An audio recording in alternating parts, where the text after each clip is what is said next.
안녕하세요. 행복농장 제리 삼촌입니다. 행복농장은 로얄제리 자연 숙성꿀 전문 농장입니다. 1월 17일부터 22일까지 날씨가 좋아 봄벌을 깨우기를 하였습니다. 갑자기 날씨가 좋지 않아 온도 확인과 소문 조절을 하러 왔습니다. 강한 축소와 24시간 사양 전기 가온을 하고 있기에 온도와 소문 조절에 신경을 써줘야 합니다. 위에서 말한 세 가지의 장점은 외부 포장에 신경을 쓰지 않아도, 즉 참외 이불을 덮고 내리지 않아도 되지만 자칫 온도 조절과 소문 조절에 실패하면 낙봉이 많아지고 과보온으로 인한 피해가 날 수 있습니다. 며칠 눈이 오고 잠시 해가 뜨니 낙봉 피해가 발생하고 있습니다. 일찍 깨우면 이런 일이 필연적으로 발생하지만 소문 앞에 좀 많이 낙봉이 된다면 소문을 넓혀주어야 합니다. 그리고 가온 온도가 너무 높지 않은지도 확인하시고요. 저는 소문을 넓혀주고 온도를 15도에서 13도로 낮추어 주었습니다. 빈 벌통에 보온재를 채우고 5cm 정도 공간에 온도 센서가 위치하고 있기 때문에 온도를 15도로 시작하였으나 2대1 풀 사양을 하니 자체 열이 많이 나는 것 같아 13도로 세팅하고 관찰 중입니다. 전기 가온의 온도 조절은 낮 기온 온도로 설정하는 것이 기본입니다.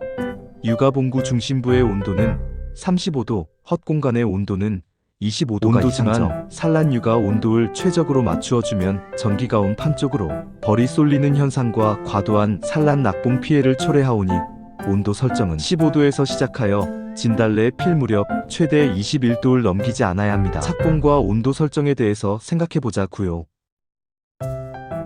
강한 착봉이면 온도를 조금 낮은 온도에서 시작하여야 하고요. 조금 느슨하다고 하면 조금 더 높여주어야 합니다. 행복농장은 강한 착봉을 합니다. 원활한 습기 제거를 돕기 위함이고요. 노제마나 부저병 등 2차적인 피해를 막기 위함이지만 낙봉 피해는 조금 있는 듯합니다. 여기서 중간 지점을 찾는 것이 숙제라고 생각합니다. 다음은 사양과 온도 설정에 따른 온도 설정에 대해 생각해 봅시다. 사양은 고체 사료, 봉지 사양, 자동 사양 먹이장으로만 키우기도 합니다. 이 모두 벌들을 활성화시키어 산란을 촉진하고 자체 열을 낼 수 있도록 돕는 것인데요.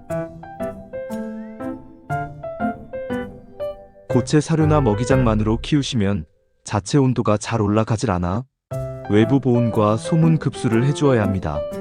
이상적인 벌 우기 방법이지만 아침 저녁으로 외부 포장을 올려주고 내려주어야 하고요.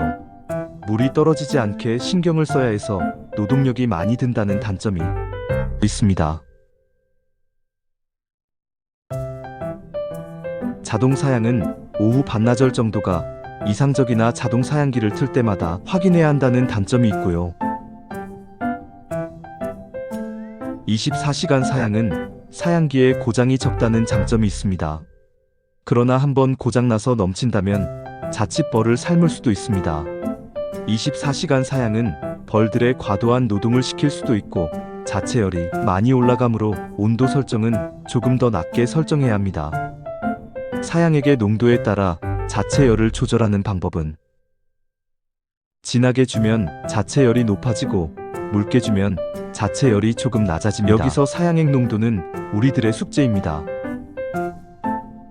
행복농장은 24시간 풀 사양을 기본으로 하고 시작은 1대1, 3대1 계상을 올릴 때는 다시 1대1, 여름에는 6대1까지 갑니다. 소문 조절과 온도 조절에 대해서도 생각해보자고요.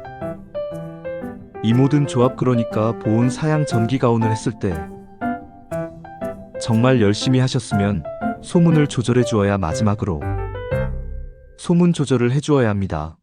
미세 조정이지요.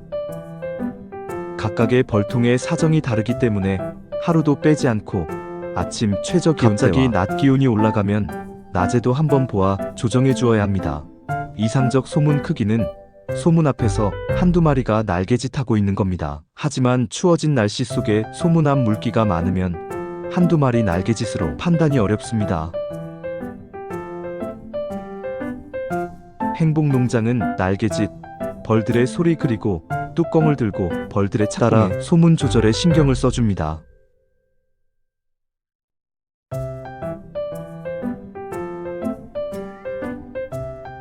이렇게 많은 변수를 가지고 양봉을 하고 있습니다.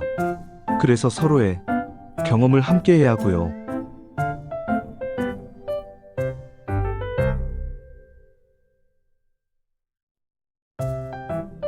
예전 2월 24일경에 벌을 깨워 키우던 방식이었지만 언제부터인가 12월 또는 1월부터 벌을 깨워 앞에서 말한 여러 가지 문제를 벌을 키워보니 장점도 있고 단점도 있고 있습니다.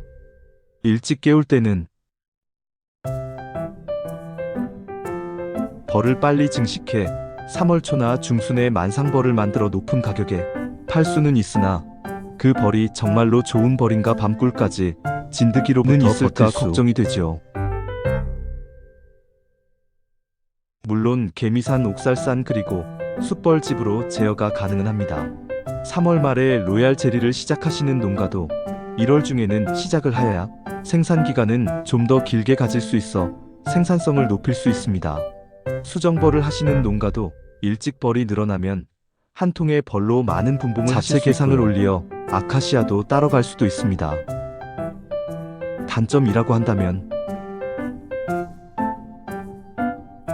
화분떡과 설탕 즉 먹이가 많이 들어가는 것에 비해 벌 증식 속도가 느리다. 진드기 구제를 철저하게 하지 못하면 낭패를 볼 수 있다. 많은 노동력과 기술이 필요로 한다는 것이죠. 행복농장은 1월 20일경 깨워서 3월 말이나 4월 초에 로얄젤이 생산하는 것이 가장 이상적이라고 판단해 1월 중순을 벌 깨우는 시기로 결정하였습니다. 벌 깨우는 시기도 여러분의 필요에 따라 결정하시는 것이 숙제지요. 어떤 분들은 벌 키우는데 욕심이 들어 일찍 깨운다고 하지만 양봉 농가의 절박함에 이런 현상들이 생기는 것이라고 생각합니다. 서로 경쟁하기보다는 서로 공유하고 함께 연구하여 이 어려운 시기를 헤쳐나아갔으면 하는 바람입니다. 다음번 영상에서는 봄벌 깨우고 나서 15일에서 20일 사이에 봉판 먹이 착봉 상태를 영상으로 올리겠습니다. 구독과 좋아요, 행복농장 제리 삼촌에게 큰 힘이 됩니다.